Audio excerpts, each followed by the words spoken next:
Paris, 1900. More than 50 million people from around the world visited the Universal Exposition, a World's Fair intended to promote greater understanding and tolerance among nations, and to celebrate the new century, new inventions, exciting progress. The 20th century began much like our own, with hope that education, science, and technology could create a better, more peaceful world. What followed soon after were two devastating wars.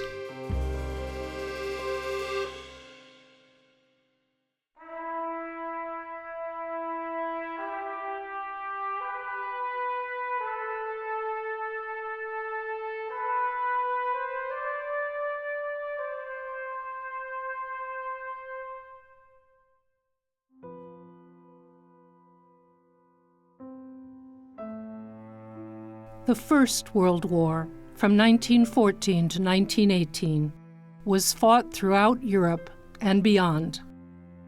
It became known as the War to End All Wars. It cast an immense shadow on tens of millions of people. "This is not war," a wounded soldier wrote home. "It is the ending of the world." Half of all Frenchmen aged 20 to 32 at war's outbreak were dead when it was over. More than 1/3 of all German men aged 19 to 22 were killed. Millions of veterans were crippled in body and in spirit. Advances in the technology of killing included the use of poison gas. Under the pressure of unending carnage, governments toppled and great empires dissolved. It was a cataclysm that darkened the world's view of humanity and its future. Winston Churchill said the war left a crippled, broken world.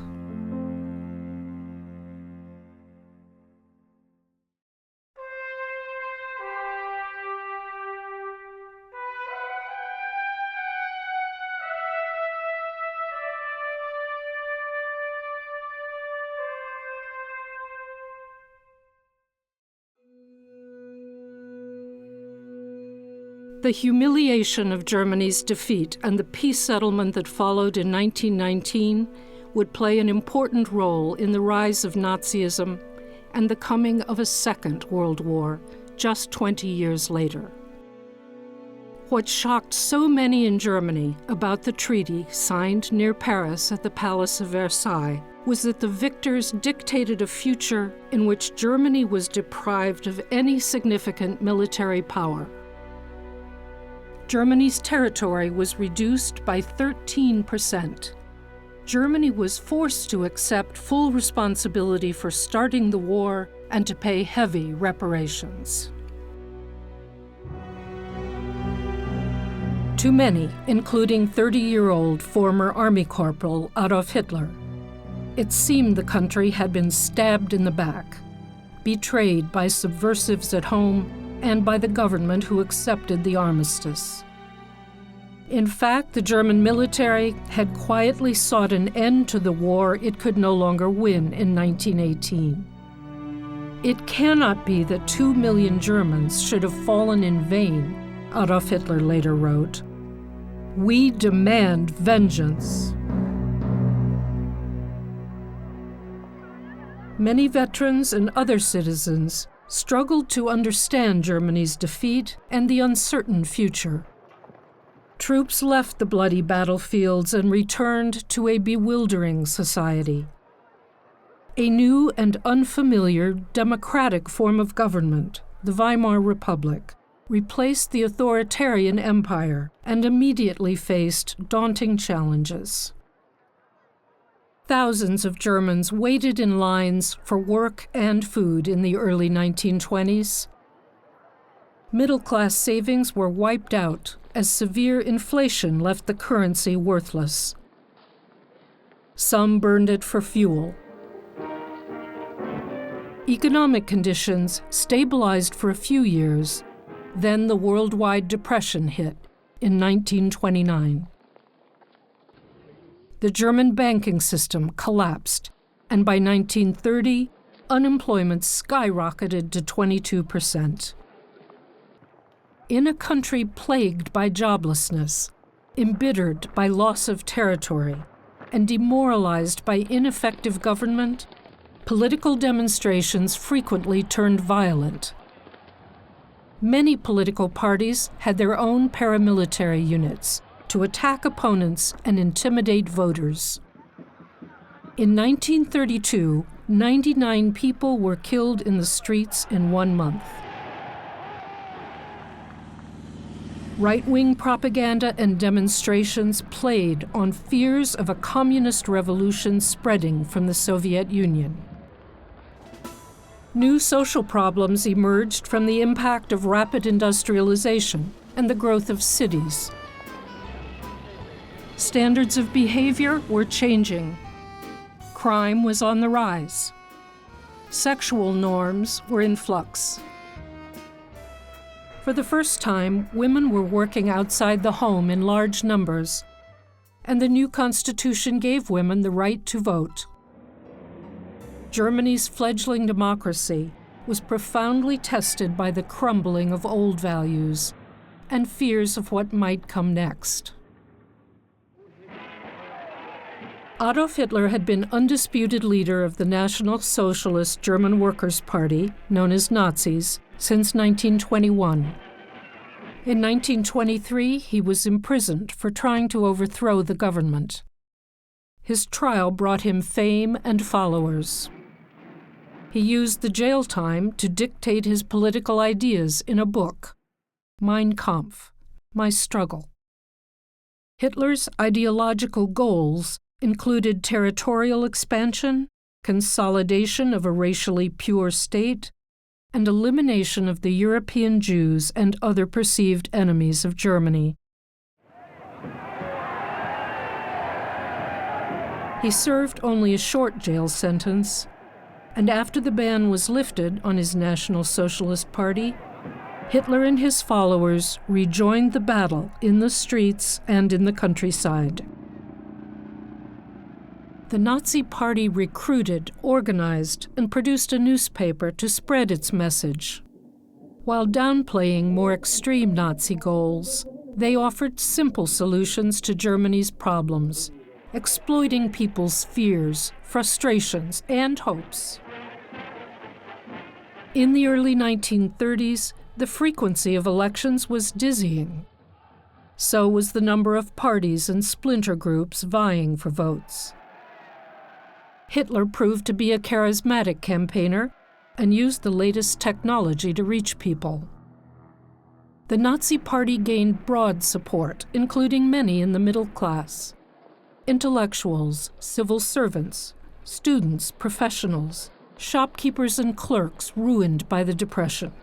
But the Nazis never received more than 38% of the vote in a free national election. No party was able to win a clear majority, and without political consensus, successive governments could not effectively govern the nation. Adolf Hitler was not elected to office, and he did not have to seize power. He was offered a deal, just as the Nazis started to lose votes.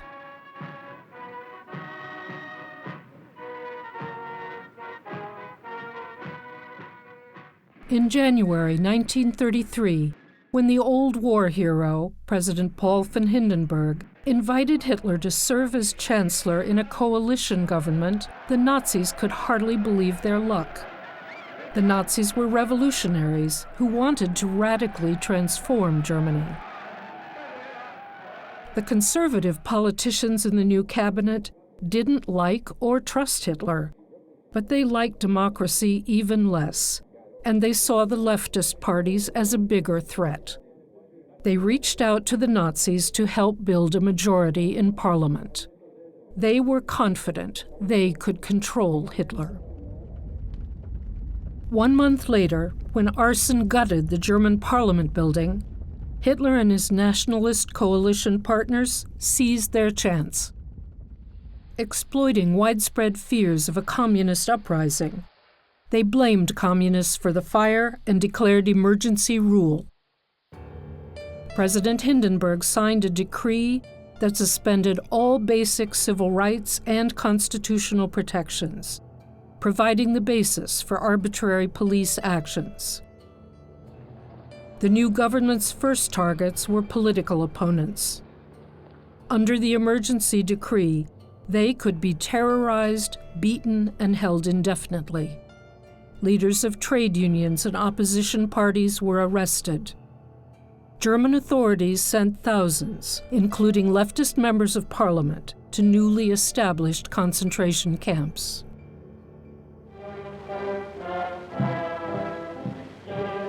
Despite Nazi terror and brutal suppression of their opponents, many German citizens willingly accepted or actively supported these extreme measures in favor of order and security. Many Germans felt a new hope and confidence in the future of their country, with the prospect of a bold, young, charismatic leader. Nazi propaganda chief Joseph Goebbels planned to win over those who were still unconvinced. Man muss nämlich gut regieren und für eine gute Regierung auch eine gute Propaganda betreiben. Das eine gehört zum anderen. Eine gute Regierung ohne Propaganda kann ebenso wenig bestehen wie eine gute Propaganda ohne eine gute Regierung. Hitler spoke to the SA, his army of stormtroopers. Deutschland ist nun erwacht. Die Macht haben wir nun in Deutschland gewonnen. Nun gilt es, das deutsche Volk zu gewinnen.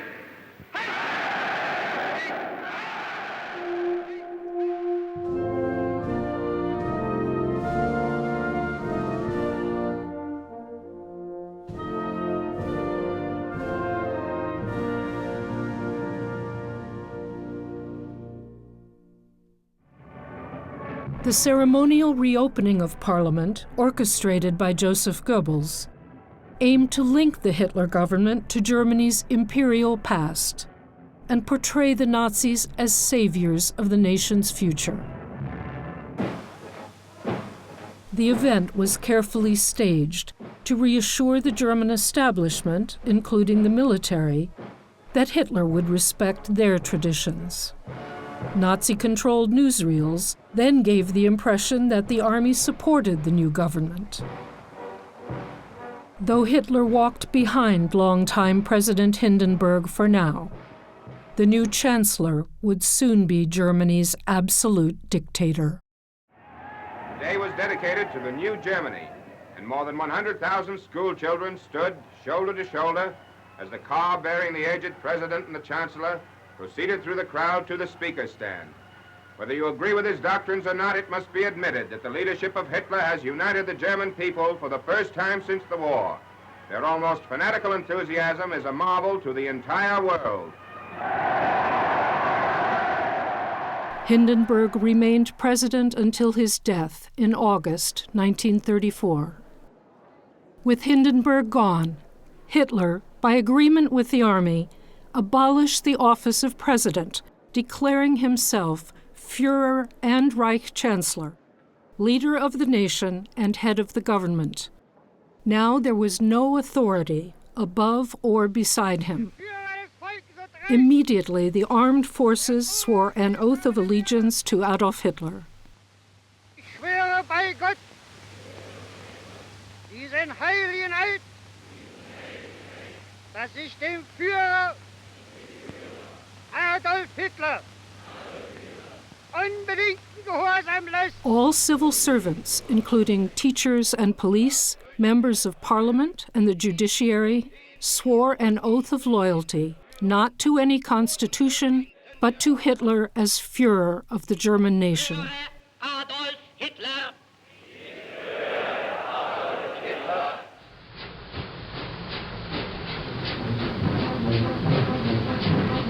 The economy had reached rock bottom when the Nazis came to power. They boosted its recovery with huge public works projects for the unemployed. Eine halbe Million erwerbsloser Volksgenossen wurden in diesem Jahr an den Arbeitsplatz zurückgeführt. Seit der Machtübernahme ist die Arbeitslosigkeit um 61 von 100, also um weit über die Hälfte zurückgegangen.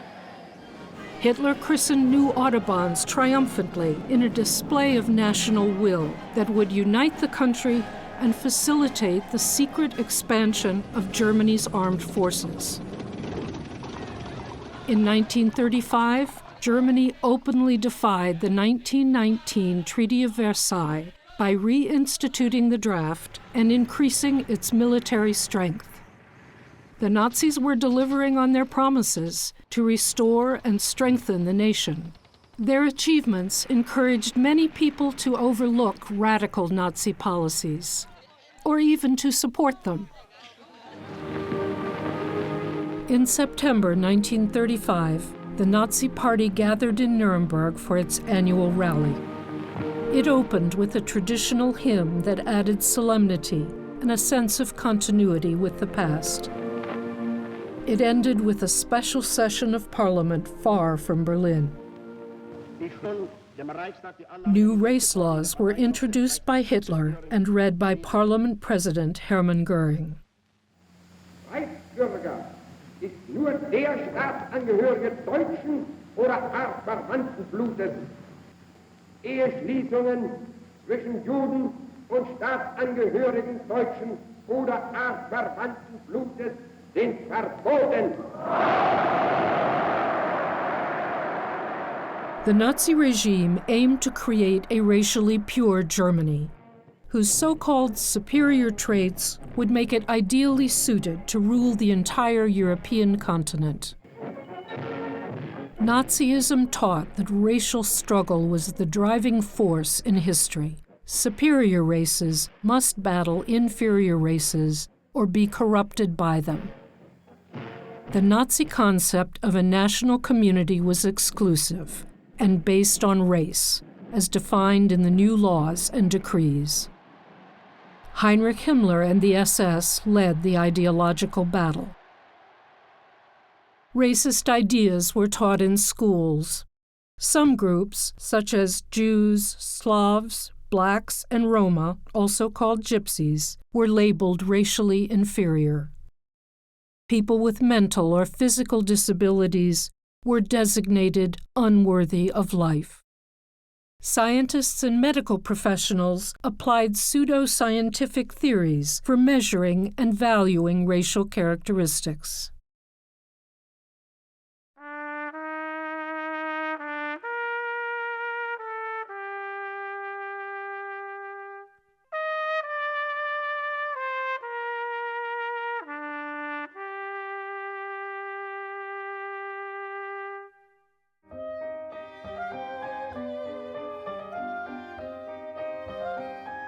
Before the Nazis assumed power, Jews enjoyed all rights of citizenship in Germany.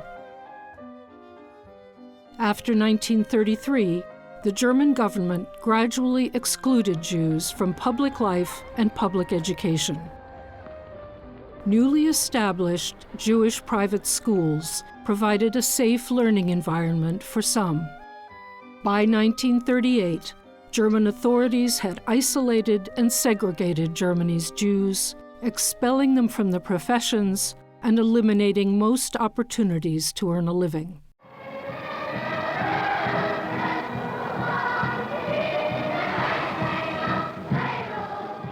We felt so, why can't we be part of it? Why can't we? Everybody said Heil Hitler like this. I did too. What did I know? I was 8 years old. So my mother said to me, "You're not supposed to do that." I said, "Why not?" She said, "Haven't you been told that you were Jewish?" I said, "Oh, I forgot." Germany's Jews would get plenty of reminders. Meine Herrschaften, hier ist Bankrott in jüdischen Warenhäusern. Gehen Sie doch bitte weiter. This sense of isolation that came upon us after 1933, gradual and increasing, it also affected us psychologically. We knew we were in a hostile world. Between 1933 and 1939, the German government enacted hundreds of laws to define, segregate, and impoverish German Jews. My sister and I used to slink by those huge banners that were all over the city, and we used to just try not to see them, thinking if we didn't see them, they weren't there. But they were there. That's just little by little, that really took over. Wer selig geworden ist, der weiß, ohne Lösung der Judenfrage keine Erlösung der Menschheit. The goal of Nazi propaganda was to demonize Jews and encourage Germans to see Jews as dangerous outsiders in their midst. After 1935, everyday anti-Semitism was a regular part of carnival parades and floats. Public displays of anti-Semitism reinforced a climate of hostility toward Jews in Germany, or at the least, indifference to their treatment. In March 1938, German troops moved into neighboring Austria. Germany shredded another provision of the Versailles Treaty as Hitler's homeland was incorporated into Germany. It was a disaster for Austrian Jews. Within a year, the Nazis achieved in Austria what had taken 5 years to carry out in Germany. On November 9th, the Nazi Party orchestrated an outbreak of anti-Jewish violence throughout Greater Germany. It was a lawless onslaught that outraged the world and provoked criticism of the regime by many Germans. Jewish businesses that had already suffered anti-Semitic attacks were targeted for deliberate vandalism disguised as spontaneous public action. Party officials directed the SA, SS, and Hitler Youth to destroy Jewish shops and torch synagogues. Over 7,000 Jewish-owned businesses were vandalized. Germans named the violent attacks Kristallnacht, Night of Broken Glass, for the shattered windows of Jewish-owned stores that littered the streets. The nationwide violence damaged or destroyed more than 250 synagogues.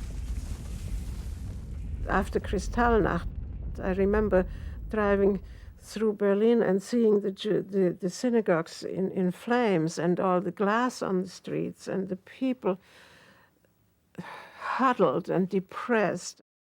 They walked around like the victims, like the hunted. German police filled the concentration camps with thousands of Jewish inmates.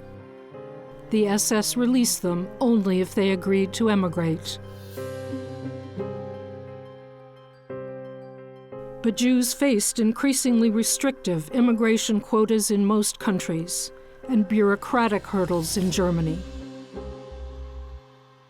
A new law, issued in October 1938, required Jews to surrender their old passports, which would be valid only after the letter J was stamped on them. 2 months later, another law prevented the flight of capital owned by Jews when the economics ministry froze all Jewish property and assets. Many, who had the means and somewhere to go, tried to leave Germany. Some families sent their children alone to other, safer countries. They could not know how soon the world would be at war.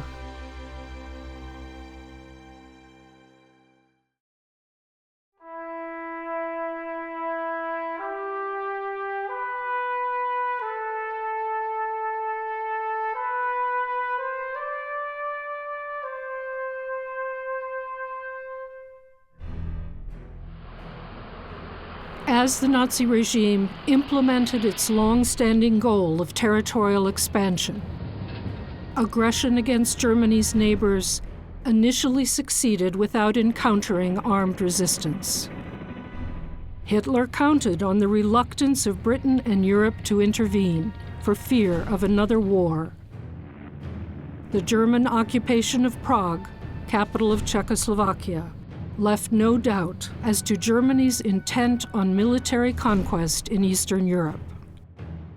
On September 1st, 1939, a massive German force invaded and conquered Poland within a month.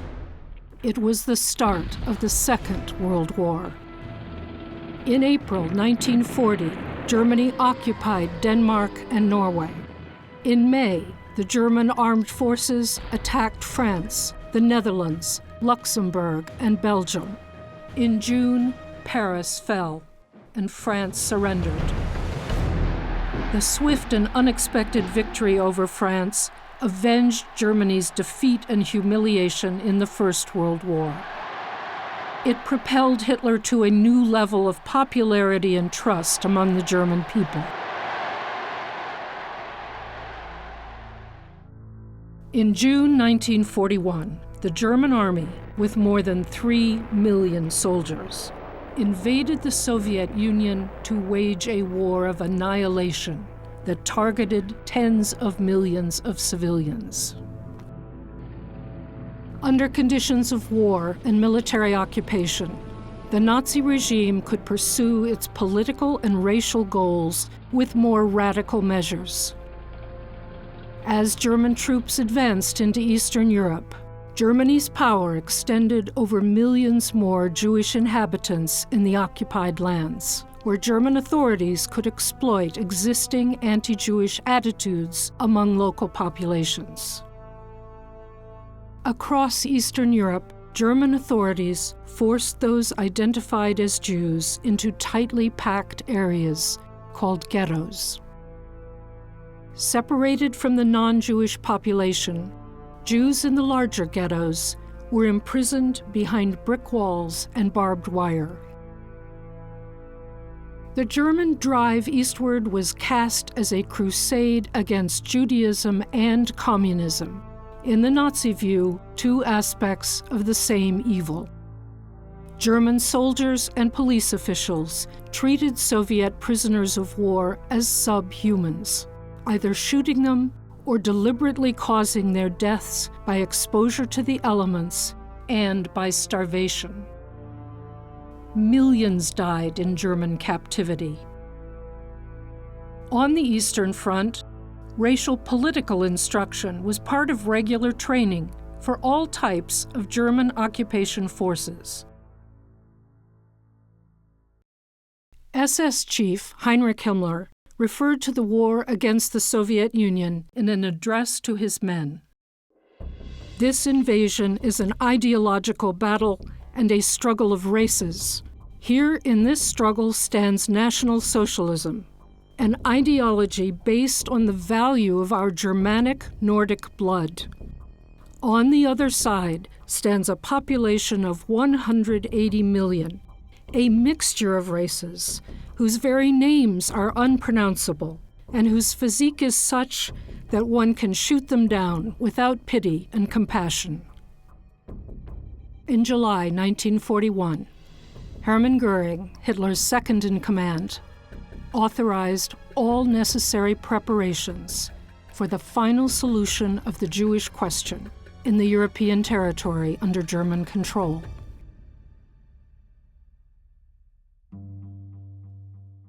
As German military forces advanced, mobile killing squads advanced with them.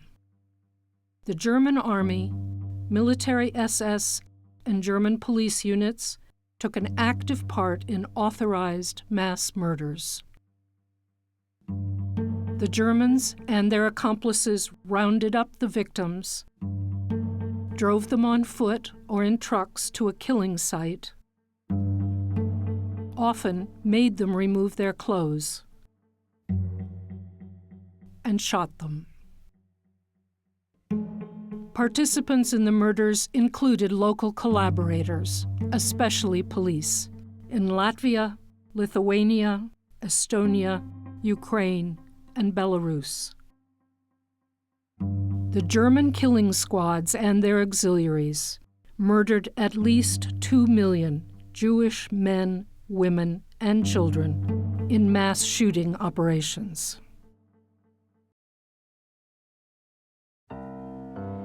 Back in Germany, SS and police deported the remaining Jews to the occupied Eastern territories. In German-occupied Warsaw, the walled ghetto that German Jews entered as newcomers in 1942 was already a place of mass suffering due to terrible overcrowding, lack of sanitation, disease, and starvation imposed by the Germans.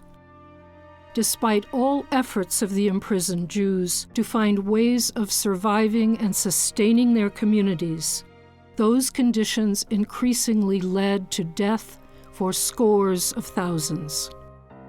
Most vulnerable were the orphaned children. Originally, German occupation authorities established ghettos to concentrate Jews and separate them from the non-Jewish population. Later in the war, many ghettos served as staging grounds for the transportation of Jews to the east, euphemistically called resettlement by the Germans, who promised their captives better conditions and opportunities to work. People endured unimaginable suffering on journeys that lasted days without food, water, or toilet facilities. Many of the weak, the young, and the elderly died before reaching the destination. The Germans and their collaborators deported roughly 2.7 million Jews and others to killing centers in German-occupied Poland. At the largest of the camps, Auschwitz-Birkenau, transports arrived from all across Europe. Transports were coming in every day. People with all kinds of different languages. Hungarian, Poles, Czechoslovakian, from Holland, from France, from Belgium, from Germany, from Italy, Russians, they were from everywhere. My wife was somehow waving to me, and that's the last I've seen of her. The smell, gas chambers. When I asked, when will I see my mother, I was shown the smoke. This is how I found out where she went. It took a long time until I started to realize that we are condemned to die. All Jews are condemned to die.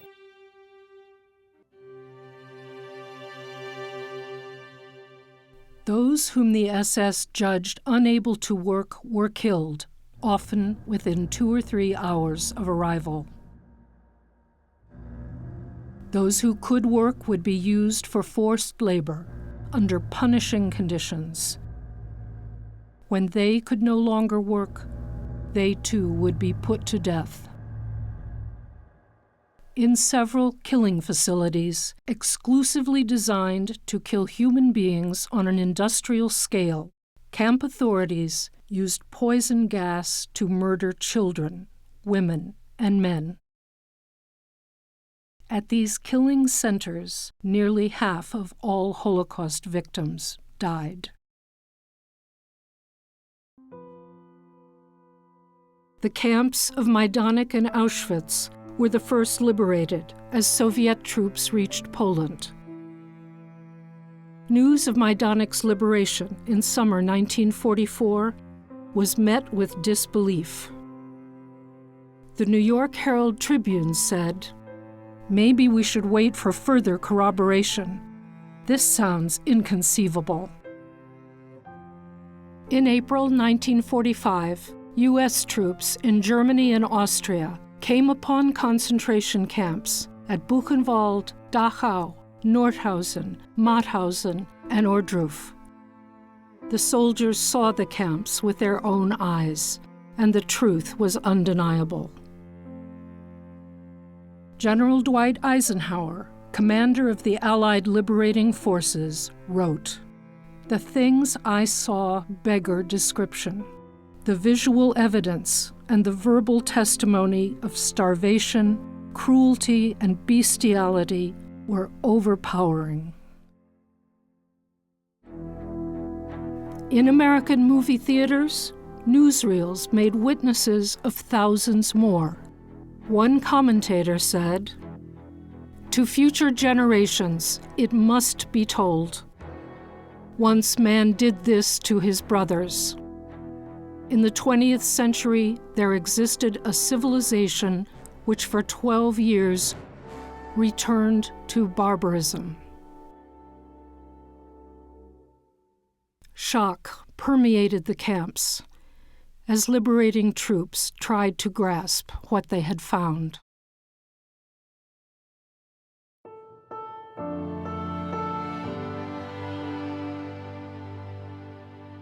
Soldiers did all they could to attend to the dead and to support the living.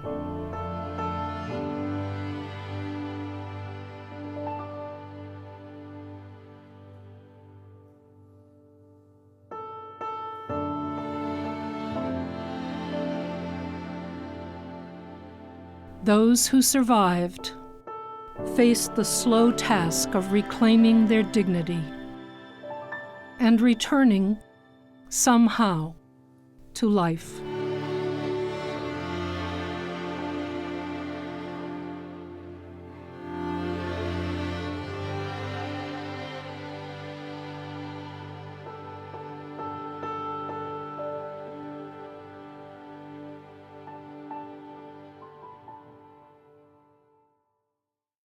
The Holocaust darkened the world's view of humanity and our future. As the world struggled to understand what had happened, a new word, genocide, was needed for these crimes. Crimes committed by ordinary people from a society not unlike our own.